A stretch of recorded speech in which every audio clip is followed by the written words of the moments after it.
हरे कृष्ण। प्यारे भक्तों, आपको मेरा प्यार भरा राधे राधे। ओम सूर्याय नमः।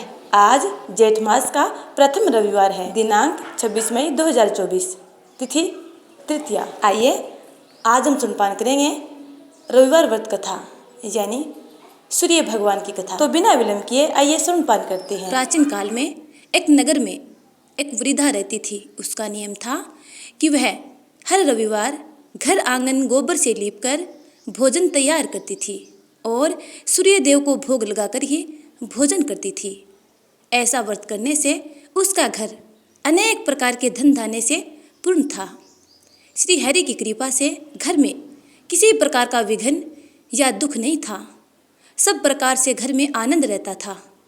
इस तरह कुछ दिन बीत जाने पर उसकी एक पड़ोसन, जिसकी गौ का गोबर वह वृद्धा लाया करती थी, विचार करने लगी कि यह वृद्धा हमेशा मेरी गाय का गोबर ले जाती है, इसलिए अपने गौ को घर के भीतर बांधने लग गई।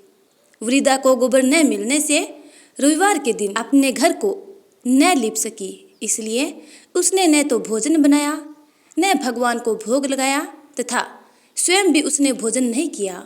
इस प्रकार उसने निराहार व्रत किया। रात्रि हो गई और वह भूखी सो गई।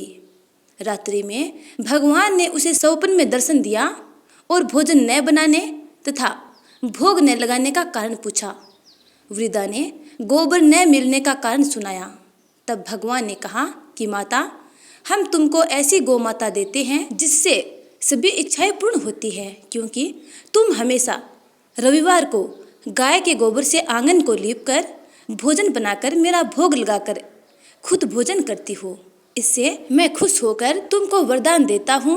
निर्धन को धन और बांझ स्त्रियों को पुत्र देकर दुखों को दूर करता हूँ तथा अंत समय में मोक्ष देता हूँ। स्वप्न में ऐसा वरदान देकर भगवान तो अंतर्धान हो गए और वृद्धा की आंख खुली तो वह देखती है कि आंगन में एक अति सुंदर गौ माता और बछड़ा बंधे हुए हैं। वह गाय और बछड़े को देखकर अति प्रसन्न हुई और उसको घर के बाहर बांध दिया और वहीं खाने को चारा डाल दिया। जब उसकी पड़ोसन वृद्धा ने घर के बाहर एक अति सुंदर गौ और बछड़े को देखा तो द्वेष के कारण उसका हृदय जल उठा और उसने देखा कि गाय ने सोने का गोबर किया है, तो वह उस गाय का गोबर ले गई और अपनी गाय का गोबर उसकी जगह रख गई। वह नित्य प्रति ऐसा ही करती रही और सीधी सादी वृद्धा को इसकी खबर नहीं होने दी। तब सर्वव्यापी ईश्वर ने सोचा कि चालाक पड़ोसन के कर्म से वृद्धा ठगी जा रही है, तो ईश्वर ने संध्या के समय अपनी माया से बड़ी जोर की आंधी चला दी। वृद्धा ने आंधी के भय से अपनी गौ माता को घर के भीतर बांध दिया। प्रातःकाल जब वृद्धा ने देखा कि गौ माता ने सोने का गोबर दिया है तो उसके आश्चर्य की कोई सीमा न रही और वह प्रतिदिन गऊ को घर के भीतर ही बांधने लगी। उधर पड़ोसन ने देखा कि बुढ़िया गऊ को घर के भीतर बांधने लगी है और उसका सोने का गोबर उठाने का दांव नहीं चल रहा है, तो वह ईर्ष्या और द्वेष से जल उठी और कुछ उपाय न देख पड़ोसन ने उस देश के राजा की सभा में जाकर कहा, महाराज, मेरे पड़ोस में एक वृद्धा के पास ऐसी गौ माता है जो आप जैसे राजाओं के योग्य ही है। वह नित्य सोने का गोबर देती है। आप उस सोने से प्रजा का पालन करिए। वह वृद्धा इतने सोने का क्या करेगी? राजा ने यह बात सुनकर अपने दूतों को वृद्धा के घर से गौ माता को लाने की आज्ञा दी। वृद्धा प्रातः ईश्वर का भोग लगा भोजन ग्रहण करने ही जा रही थी कि राजा के कर्मचारी गौ माता को खोलकर ले गई।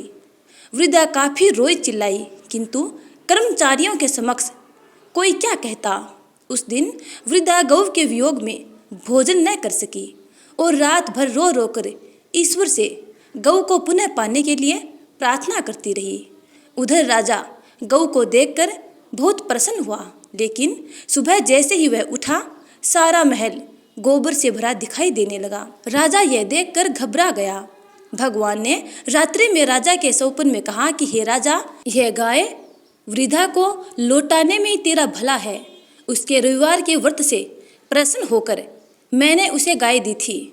प्रातः होते ही राजा ने वृद्धा को बुलाकर बहुत से धन के साथ सम्मान सहित गौ माता बछड़े सहित लौटा दी और उसकी पड़ोसिन को बुलाकर उचित दंड दिया।